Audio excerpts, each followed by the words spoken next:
B'siyata d'shmaya, we're going to learn Yoma Daf Mem Hey. We're going to start 7 lines from the top of the Omid. B'chol yoim makriv pras shachris v'chulu, b'chol yoim hoiso dako v'ayoim dako min adako. And this takes us back to the Mishnah on Daf Mem Gimel Omid Beis. We saw in the Mishnah a list of 10 things that were different on Yom Kippur from every other day. And we saw that the 6th one was that b'chol yoim makriv pras b'shachris or pras bein arba'im, every day the Kohen Gadol would, or the Kohen would offer on the Mizbeach a pnimi on behalf of the Kohen Gadol some k'teires, which was a total of a mono every day, half a mono, which is a pras. Pras is a half in the morning, half in the evening, with the korban tomid shel shachar and the korban tomid shel bein arba'im. V'hayoim bat on Yom Kippur moisif maloi chofnov, he adds the 2 handfuls of k'teires, which he's going to do in the Kodesh HaKadoshim, which we're going to learn about a little bit later on in the Masechta. And number 7, b'chol yoim hoiso dako, every day the k'teires was finely ground. V'hayoim, but the k'teires of Yom Kippur, dako min adako, was extra finely ground. Says the Gemara, Tanu Rabbanon, and the Gemara seems to be giving us a source that on Yom Kippur you have to grind the k'teires even more finely than the k'teires of the rest of the year. Because it says in the pasuk, "V'lokach meloi chofnov, meloi machta." V'lokach meloi machta. The Kohen Gadol takes a full shovelful gachale eish of coals me'al hamizbeach milifnei Hashem, u'meloi chofnov, and a handful of the k'teires samim, the spices, the k'teires dako, ground. V'hevi mi beis lapareiches, and he brings it to the Kodesh HaKadoshim. So the Gemara says, "Ma Talmud loima? Why does the pasuk have to say k'teires samim dako?" It already says in the pasuk regarding the k'teires of every day. It says in the pasuk v'shachakto mimeno hodeik, that the k'teires has to be finely ground.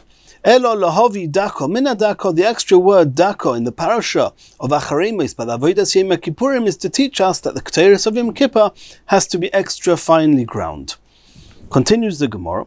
B'chol yom kohanim oilim b'mizrachi shel kevesh. That was number 8 in the Mishnah on Daf Mem Gimel Omid Beis. B'chol yoim kohanim oilim b'mizrachi shel kevesh, with the kevesh which was facing the Mizbeach was more tzofin. The ramp running up to the Mizbeach was going from Dorim up to tzofin, and the kohanim had to first go to the Mizrach, to the Mizrach side of the Mizbeach, which means they would go up the ramp and make a right. And the part of the ramp that was the rightmost, that means that was the closest to the right-hand side of the Mizbeach, was the Mizrach side, the eastern side. And the Kohanim, in order to avoid having to go for no reason to walk around the top of the Mizbeach flash with the ramp, they would go up the ramp the closest to the Mizrach, which was the Mizrach-most side of the ramp, and then they would make immediately a right and get to where they have to get to on the Mizbeach. So that was every day that the Kohanim would go up on the Mizrachi Shel Kevesh, on the Mizrach side of the ramp, and when they would go all the way around the Mizbeach and come down again on the other side, the part of the ramp they would reach first is the Ma'ariv side part of the ramp, and that's where they would go down again to avoid having to walk unnecessarily at the top of the Mizbeach. But on Yom Kippur, Kohen Gadol oile be'emtza, he would go up in the middle, and v'yored be'emtza, and he would go down in the middle. And the Mishnah says, the Kohen Gadol did this the whole year. And Rashi explained to us in the Mishnah that the Kohen Gadol, he would show his honor and the love for Klal Yisrael and who he was representing, that he was acting on the Mizbeach as if he was a ben bayis, as if he was feeling at home there, and therefore he would not shorten the amount of time he spent in going round the top of the Mizbeach, and therefore he would go up the middle of the ramp and down also. Says the Gemara, B'chol yom kohanim oilim b'mizrachi shel kevesh, D'omar mar kol pinois shata poino lo yehei elo derech yamin. Since we know there's a rule that whenever one enters a circle from the outside, one enters and then makes a right. Le Mizrach, and over here the Kohen had to reach the Mizrach side of the Mizbeach. He would make a right in order to reach that Mizrach side, and that's how he would go round the Mizbeach. And therefore he would go up the Mizrach side of the ramp in order to be the closest to that side without having to unnecessarily walk at the top of the Mizbeach. Continues the Gemara, Vayoim oilin oile be'emtza v'yered be'emtza, the Kohen Gadol on Yom Kippur would go up in the middle of the ramp and down in the middle of the ramp. Ma'etamim shum kvoide shel the Kohen Gadol, to display the honor of the Kohen Gadol and how close he was to Hashem on that day, that he could walk around the Mizbeach feeling at home there. Continues the Gemara, B'chol yom Kohen Gadol mekadesh yodov v'raglov minakir. This is number 9 in the Mishnah. V'chulu. V'hayoim, but on Yom Kippur, the Kohen Gadol would wash his hands and his feet minakito and shalzar, from a golden flask. And Rabbi Yehuda again said the Kohen Gadol did this the whole year round. Says the Gemara, Ma'itama, what would be the source for this difference? Mishum kvoide shel Kohen Gadol, again, to display the honor of the Kohen Gadol on Yom Kippur, they would use a golden flask. Continues the Mishnah. B'chol yom, and this is the 10th and last thing in the Mishnah, the B'chol yom, every day, hoyu sham arba marochis, there were 4 fires. V'hayoim chomesh, and on Yom Kippur there were 5. Divi Reb Meir, that was the opinion of Reb Meir, that every day there were 4, on Yom Kippur there was 5. Rabbi Yossi Omer says the Mishnah, Rabbi Yossi says B'chol yom shalosh v'hayoim arba, there were 3 every day, in Yom Kippur there was 1 more. Rabbi Yehuda Omer B'chol yom shtayim v'hayoim shalosh, every day there was 2 and 1 more on Yom Kippur. So everybody agrees there was 1 more fire on the top of the Mizbeach on Yom Kippur than the rest of the year. The question is, how many were there the rest of the year? According to Rabbi Yehuda, 2, according to Rabbi Yossi, 3, and according to Rabbi Meir, 4. And we're now going to discuss a little bit what they were for and where we find this in the Pasuk. Tonu Rabbanon, B'chol yom hoyu shtayim marochis v'yom shalosh. This is the opinion of Rabbi Yehuda. The Brisa starts with the opinion of Rabbi Yehuda. Every day there were 2. And on Yom Kippur there were 3. And now the Brisa is going to tell us what were they used for. Achas marocha gedola, the one everybody agrees that this fire was on the Mizbeach every day. It's called the marocha gedola, the big fire, which is where all the karbonos were put on the Mizbeach. V'achas marocha shnio shel kteres, everybody agrees with this. Also that there was a second fire from where the coals were taken every day into the heichal to do the kteres on the Mizbeach hapnimi. And according to Rabbi Yehuda, there was this last one, this extra one for Yom Kippur. Divi Rabbi Yehuda. Rabbi Yossi Omer, B'chol yom shalosh. Rabbi Yossi says, as we saw in the Mishnah, every day there were 3 v'hayoim arba. Achas shel marocha g'doila, v'achas marocha shnio shel k'teres. Everybody agrees with those 2. Rabbi Yossi, however, adds on, v'achas shel kiyum ha'esh. There was 1 extra fire for the maintenance of the fire. If they ever needed some fire to reignite the fire of the marocha, the big marocha, they would take the fire from there. Rabbi Yossi says that there was an extra fire on the Mizbeach for that purpose. And the 4th one, according to Rabbi Yossi, was the one that was added on Yom Kippur. Rabbi Meir Omer, B'chol yom arba v'hayoim chomesh, achas shel marocha gedola, like Rabbi Yossi and Rabbi Yehuda, v'achas shel marocha shnio shel kteres, like Rabbi Yossi and Rabbi Yehuda, v'achas shel kiyum ha'esh, like Rabbi Yossi. And he adds on, V'achas le'ivorim u'p'dorim shalonis aklumi ba'erev, those limbs and fats from the day before that they did not manage to burn on the Mizbeach through the night, then what they would do is, the following morning, they would make a separate marocha, separate fire on the Mizbeach, and they would put those limbs and fats that didn't get a chance to go on the day before or overnight, they would put it onto that fire. And only Reb Meir says that that's what they would do. And again, Reb Meir agrees to Rabbi Yossi and Rabbi Yehuda that there was 1 more on Yom Kippur. So now we're going to the sources of these Tanoim. Where in the Chumash? We open up a Chumash. Where do we see the 2 or 3 or 4 fires that were there every day? So before we carry on in the Gemara, let's open a Chumash and see what it says there. In Parashas Tzav, in Perek Vav, there's a parasha, 6 psukim parasha at the beginning, and the parasha there says as follows. Vaydaber Hashem el Moshe Lemor, and we'll point out that the word tukad is mentioned 3 times in the moikda. The fires are mentioned 4 times in this parasha. Tzavis Aaron Resbonov Lemor Zois Teirasa Oilo Hi Ha'oilo Al Moikda Ala Mizbeach, the carbon oila, the carbon tamid was put Al Moikda on the fire, Ala Mizbeach Kol Alaylo Ad HaBoiker. And then it says again, V'eish HaMizbeach Tukad Boy, and the fire of the Mizbeach will burn on it. Again, in the same pasuk, twice, Moikda and Tukad. And there's an extra word, V'eish HaMizbeach Tukad Boy. We'll soon see what that Vav is about. And then there's a couple of extra psukim which we can skip, and then in pasuk Hey again, V'ha'eish We have to see what to do with this Vav Hey, but the V'ha'esh ala mizbeach tukad boy, the fire on the mizbeach will burn on it, lo yisich be, it should never be extinguished, uvi'or ala kohen eitzim baboiker, etc. And then in Pasuk Vav, eish tomid tukad ala mizbeach, lo yisich be, a constant fire should be burning on the mizbeach and should not be extinguished.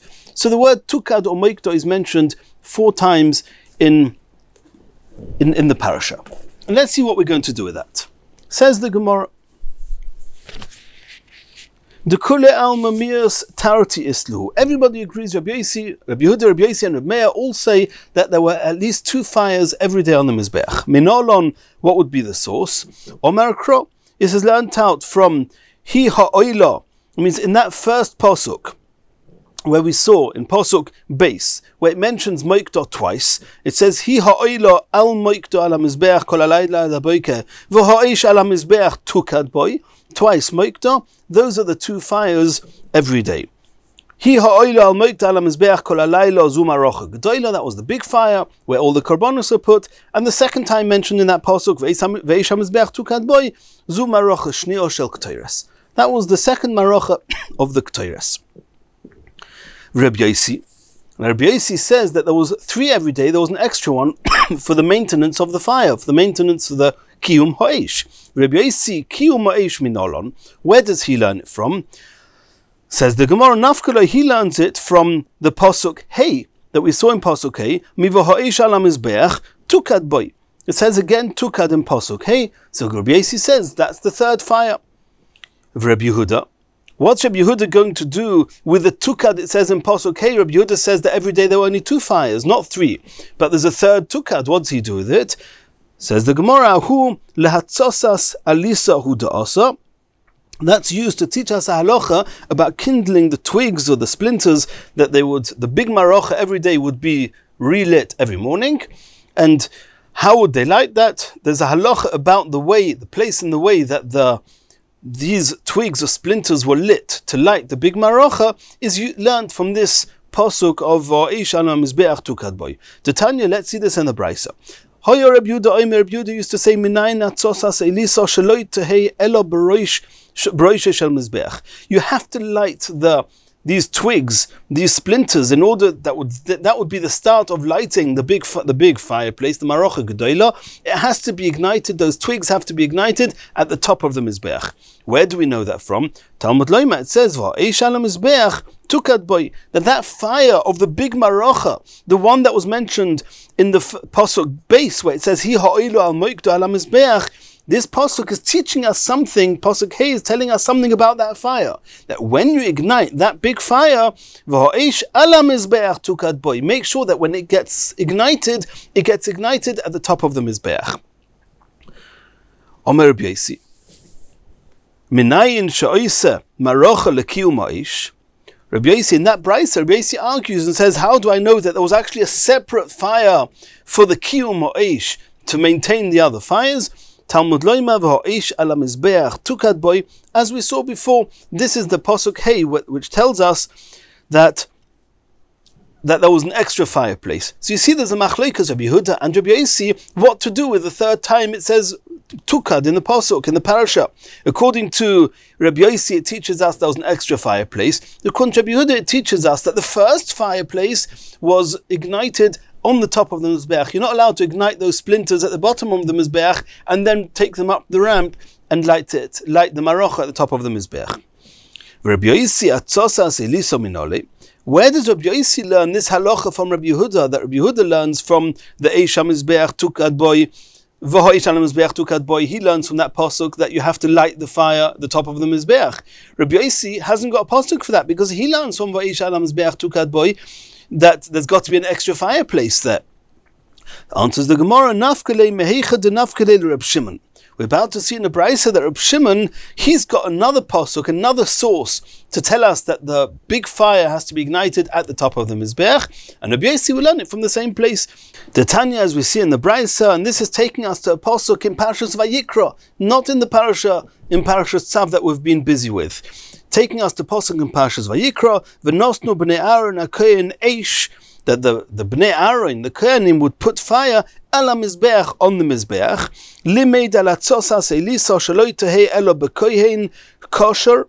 It says v'nosnu Bnei Aaron. It's that the Kohanim have to light the fire. So you see, it has to be a kosher Kohen. Ubeklei shoris, it has to be with the big day kahuna. It was an avodah, and therefore needed the klei shoris, which is called the big day kahuna. Divi Rabbi Yehuda. That's what Rabbi Yehuda learns in this pasuk. Omalei Reb Shimon. Reb Shimon says that v'chitale al daitcha. Do you really think shezar korev legabe mizbeach? And don't forget, this is Rabbi Yehuda himself, who learned before in the pasuk Hey at the beginning of Parashas Tzav. V'oish ala mizbeach tukad boy. Rabbi Yehuda learns from there that you have to do the lighting on the top of the mizbeach. So Reb Shimon says to Rabbi Yehuda, I don't understand. You Reb Shimon, you Rabbi Yehuda, you hold that you have to light the big fire at the top of the mizbeach. V'chitayl al dadcha, would enter your mind shezar korev legabe mizbeach, that someone who's not a kohen would go up onto the top of the mizbeach? That's impossible. It's also for a zor to go up on the mizbeach.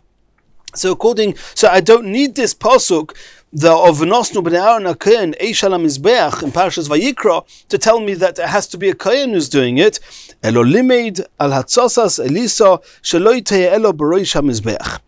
Reb Shimon says, I hold that from this pasuk you actually learn that you have to light the mizbeach, or you have to light it at the top of the mizbeach, and you're not allowed to light those twigs at the bottom of the mizbeach. The Rabbi Yehuda will answer you and say, no, of course you're right that I say that means that the fire has to be ignited at the top of the mizbeach. Nonetheless, I, Rabbi Yehuda, need the pasuk to say that it has to be done by a kosher kohen. Because if you would only have the pasuk that says you have to kindle it at the top of the mizbeach, I may have thought that that somebody who's not a kohen and he's not allowed up on the mizbeach, he'll stand at the foot of the mizbeach, and he'll use a bellows to light the fire at the top of the mizbeach.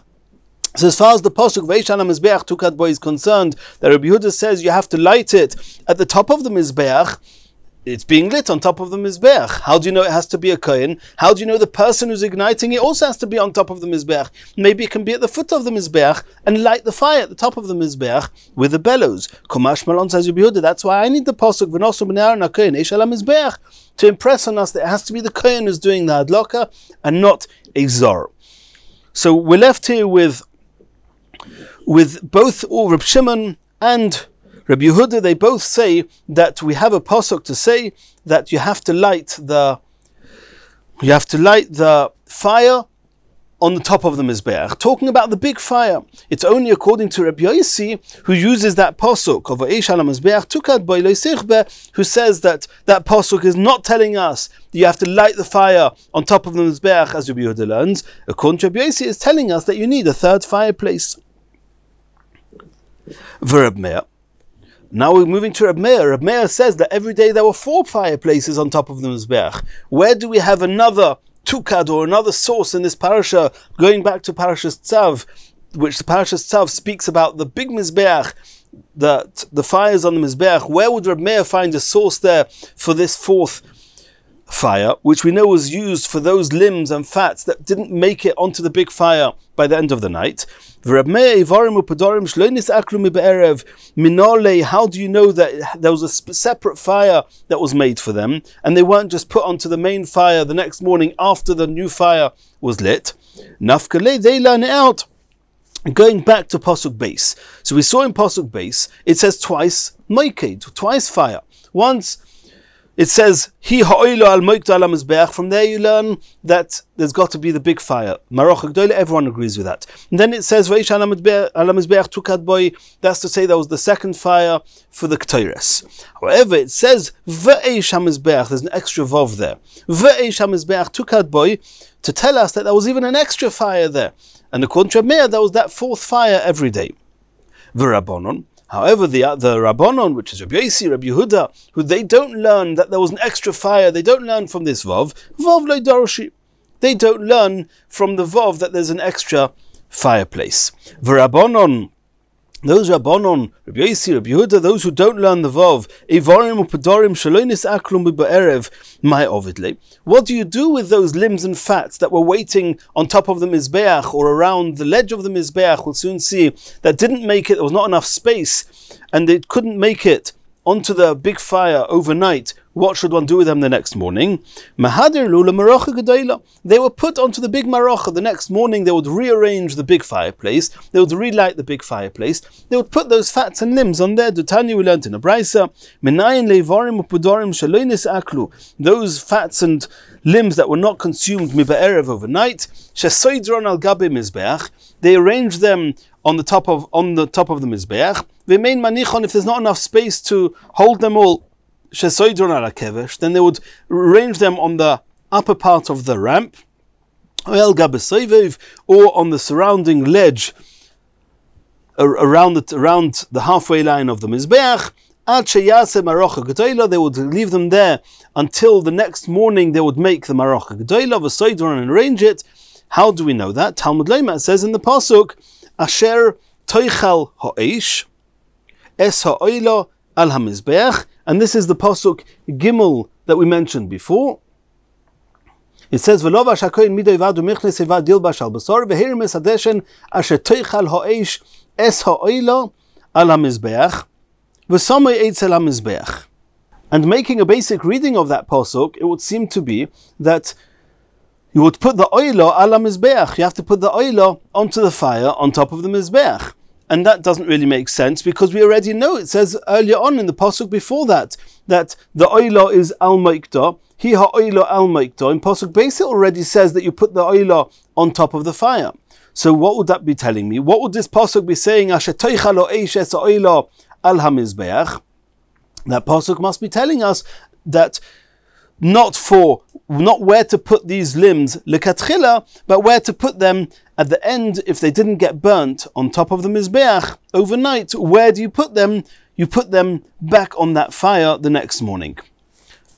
Rabbi Meir says that you learn from these words, Asher toichal ha'esh es ha'oilo ala mizbeach. What does he learn from there? He learns that ikule oilo atomarzir, that those parts only of the korban oila, those parts that had already started burning on the fire, and they burst off the fire because of the heat, then those you put back on the fire. But however, the ktoires in the inside mizbeach, if part of the ktoires came off the fire because of the heat, they came off the fire, you do not put it back onto the fire. The Tanya Reb Chananya bar Minyumi, B'debei Reb Eliezer ben Yaakov, Reb Chananya said in the name of the Beis HaMedrash of Reb Eliezer ben Yaakov that Asher toichal ha'esh es ha'oilo ala mizbeach. This pasuk Gimel that says that the oilo is put on the mizbeach is to teach us that ikule oilo atomarzir, that only the consumed or partially consumed parts of the oilo get returned back onto the mizbeach. V'atomarzir ikule ktoires, but the ikule ktoires you do not put back onto the mizbeach. And Rashi and Amud Aleph speaks out that when we were speaking here about the loinis aklu, that those parts of the korban oila that did, or the korbanos that did not get consumed, they would go onto a separate fireplace according to Rabbi Meir, or back onto the fireplace according to the Rabbanon. That's either talking about that there was no space overnight to put them on to start with, or that they were put on, but by the time it came to the end of the night, they were not yet sufficiently consumed. Then they would be removed in order to arrange the new fireplace. And the discussion is, where do we put them the next morning? Do you put them on a separate fireplace, as Rabbi Meir says, or like the Rabbanon say, you put them back on the original fireplace? Continues the Gemara. The Kuli Alma Mias, according to everybody, Rabbi Meir, Rabbi Yosi, and Rabbi Yehuda, they all agree that Meisifin Boi Bayom. Islu, they all agree that there was one extra fire on top of the Mizbeach on Yom Kippur. Minaluhu, where would we learn that from? Nafkaluhu, we learn this from the Pasuk Hey. We saw in Pasuk Hey, it mentions there, V'ha'esh ala Mizbeach Tukad Boi. So from the Tukad Boi itself, we already saw before that Rabbi Yosi learns from there that this was his third fireplace. According to Rabbi Yehuda, he learns from there that you have to ignite the big fire on top of the Mizbeach. It has to be ignited there. You cannot ignite it at the bottom of the Mizbeach. But now with Gemara is saying that from the Vav Hey, from the extra V'ha'esh ala Mizbeach Tukad Boyer, there everybody agrees, even those who didn't agree from the V'esh that we mentioned before. We said that according to Rabbi Meir, the fourth fireplace, or the fourth one every day, is learned out from the Vav. The V'esh and the Rabbanon didn't learn from the Vav, but from the Vav Hey, over here in Pasuk Hey, everybody agrees that we learn from there that there's got to be an extra fireplace on Yom Kippur. Even according to Rabbi Yossi and Rabbi Yehuda that did not want to learn the Vav beforehand, Vav Hey Dorish. Everybody learns the Vav Hey V'ha'esh plus another fire is alluding to a fireplace that was there on Yom Kippur, which everybody agrees with this. There was an extra fireplace on Yom Kippur. Continues the Gemara. And we're going to learn the Gemara now according to the version of the Vilna Gaon, that we've mentioned that in the first parasha, in Parashas Vayikra, the word Tukad is mentioned 4 times. We had twice in Pasuk Beis, Hi ha'ela al moikda al mizbeach kol halaylo ad haboker and va'esh al mizbeach Tukad boy. And then we had in Pasuk Hey, va'esh al mizbeach Tukad boy. And all that we've learned till now, what we learn from each pasuk. And now in pasuk Vav, there's another one. Eish tomid tukad ala mizbeach lo yisirbe. What are we learning out from that extra tukad? All the opinions, Rabbi Yossi, Rabbi Yehuda, Rabbi Meir, we've all learned what they learn and where they learn all their fires from. And there's still one more. The one more tukad which we have to learn from. So what do we see from there? Says the Gemara, Eish tomid. The Eish Tomid Tukad ala Mizbeach lo yisirbe lemay osa. What's that one going on? Look at the Tanya. We need it as we see in the following brisa. The brisa says, V'eish hamizbeach Tukad boy. What do we learn from there? Limeid al marocha shni, and this is back in Pasuk Beis, the second half of Pasuk Beis. V'eish hamizbeach Tukad boy. Everybody learned from there that al marocha shni shel k'teres, that every day there was a separate second fireplace from where they would take coals into the Heichal to do the K'teres. It says, the fire that was going to be used for the K'teres is Tukad boy. It has to be lit. The fire has to come from boy, from the outside Mizbeach, from the Mizbeach Ha'ila. So that we know, that the Eish of the K'teres has to come from that second fireplace. That's the second half of Pasuk Beis. Eish machta. What about the fire that was taken on for the spade of coals that were taken into the Kodesh HaKadoshim on Yom Kippur? U'menorah, and the fire that was taken to light the menorah. Minayin, how do we know that where was that taken from? How do we know that the fire was also taken from the fire on the Mizbeach Ha'ila, on the Mizbeach outside in the Azora, and not from the Mizbeach HaPnimi inside the Heichal? V'dinu, we could make a logical equation that Nemra, it says in the Pasuk, Eish, regarding the K'teres on Yom Kippur, it says in the Pasuk, V'hiktir olav aroin K'teres samim ba'boiker, B'hetivayes haneiros yaktireno. So from the Yaktireno there, which is talking about the K'teres, it says the word Eish by the K'teres. V'nemra Eish, and it also said that's nothing to do with Yom Kippur. That's talking about the K'teres every day. Every day it says Eish. V'nemra Eish b'machta. And regarding the fire, the coals that were taken on Yom Kippur for the K'teres, it also says Eish. It says V'lokach m'loya machta gachalei Eish me'ala mizbeach m'lifnei Hashem. U'menorah, and by the menorah also it says the concept of fire. It says lahalois ner tomid, that they would ignite the lights of the menorah, which is also obviously done with a fire. Ma lahalon, in the same way as regarding K'teres. The first time it says Eish, Eish K'teres. Over there, al mizbeach achitzayin, we know it must come from the outside mizbeach, as we saw before from the pasuk Beis at the beginning of Parashas Tzav, where we learned that there was a separate fireplace for the coals of the K'teres every day. Afkan, so too, the fire for the machta, the fire for the ketores, the 2 handfuls of ketores on Yom Kippur in the Kodesh HaKadoshim, and the fire of the menorah is also learnt out. We compare eish to the ketores. Avkan al mizbeach hachitzayin, it's taken from the mizbeach hachitzayin. That would be one way of looking at it. Or we could learn something else from the comparison of these 3. Nemra eish b'kteres. Indeed, it says that the fire of the ketores was taken from the outside mizbeach. V'nemra eish b'machta u'b'menorah, and it also says eish by the ketores of Yom Kippur and by the menorah.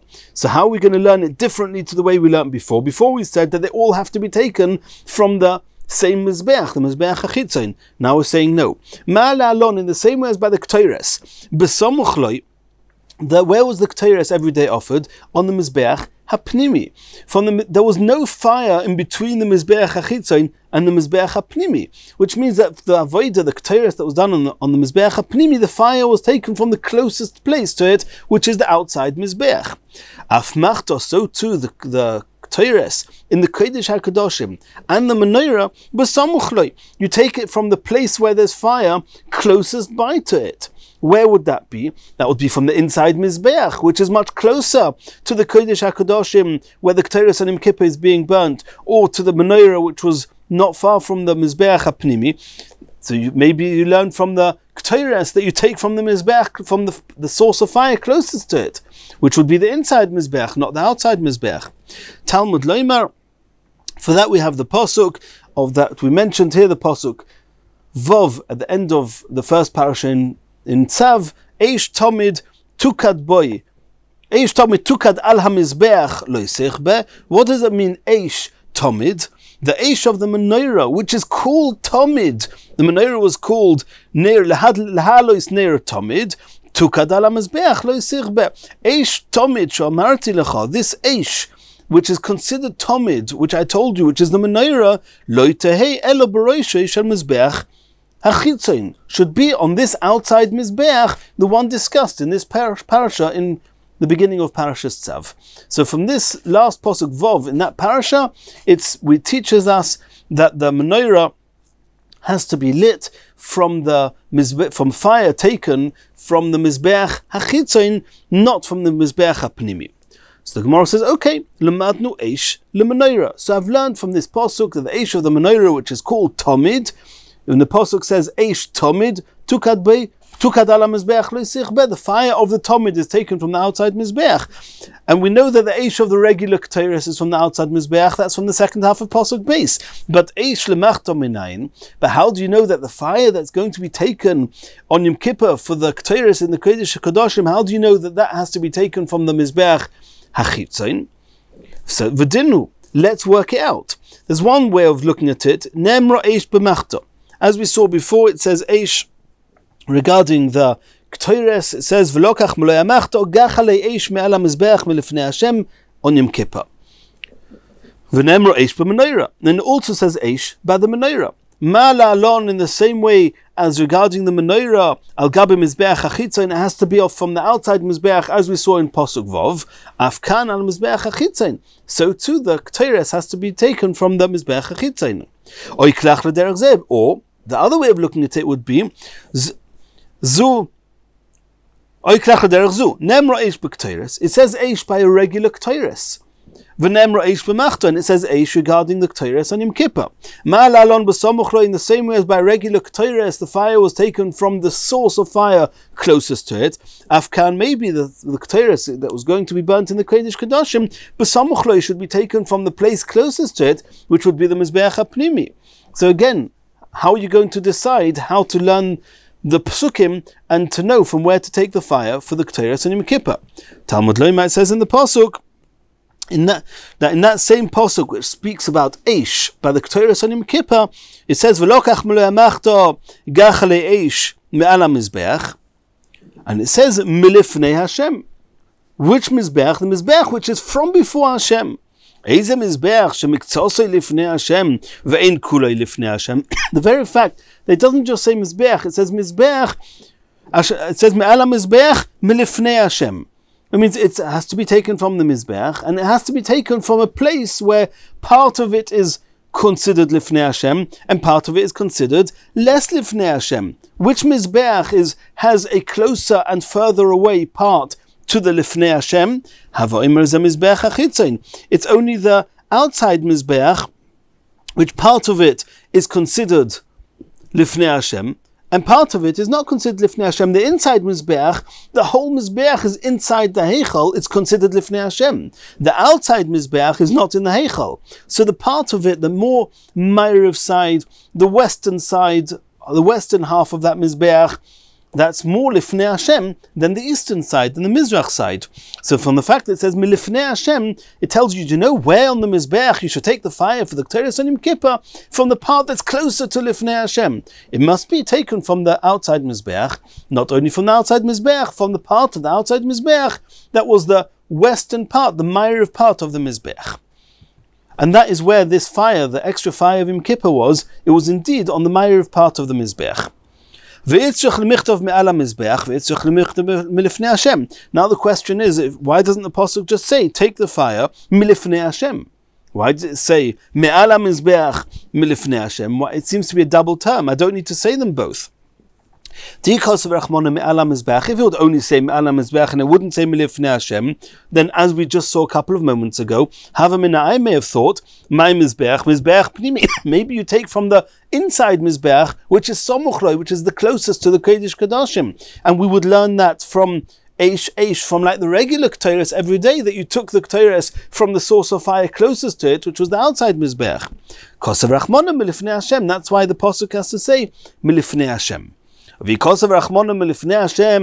it would only say milifnei Hashem and it wouldn't say the words me'ala mizbeach, I may have thought dafka milifnei Hashem, because milifnei Hashem means before Hashem. That could be the half of the Mizbeach, the whole western part of the Mizbeach, which is the part closest to the Heichal, or it could be Milifnei Hashem, right in before Hashem, which is parallel to the entrance into the Heichal, which limits the western part of the Mizbeach to a much narrower part of the Mizbeach, that only part of the western side of the Mizbeach can be used to put that extra fireplace for Yom Kippur. If it would only say Milifnei Hashem, Aval mehaigis or mehaigis, a little bit over to the tzofin, a little bit over to the dorim on the Ma'ariv side of the Mizbeach, which is not exactly facing the entrance of the Heichal. I may have thought that you cannot put the fire there. Shlita, that's why it says in the pasuk me'ala mizbeach, to say that the whole Lifnei Hashem part of the Mizbeach, the whole western side of the Mizbeach, the whole Ma'ariv side of the Mizbeach is kosher and is considered Milifnei Hashem, and anywhere on the Ma'ariv side of the Mizbeach you can put this fireplace from where you would take the coals for the Ketores on Yom Kippur. And in Mirz Hashem in the next shiur we're going to continue from here.